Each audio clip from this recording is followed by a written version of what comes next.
আসসালামু আলাইকুম। আমি মোহাম্মদ ওমর ফারুক। ২৪-এ যেহেতু আমাদের একটা বিপ্লব হইছে, এরপর আমরা বিপ্লবী সরকার গঠন না করার ফলে দেশের প্রতিটি ছাত্র সমাজ এখন দুশ্চিন্তায় আছে। কখন কোন সরকার এসে ছাত্র সমাজকে আবার লাঞ্ছিত করতেছে, এটা নিয়ে সবাই একটু দুশ্চিন্তায় আছে।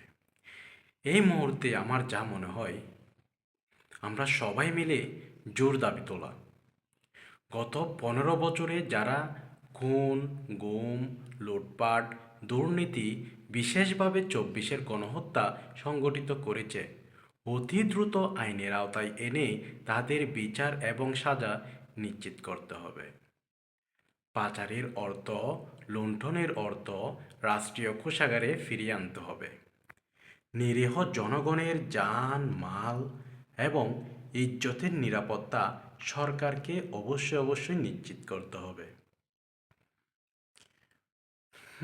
হয়তো বলা যায় না ফিউচারে আমাদের ভবিষ্যৎ কী হতে চলছে।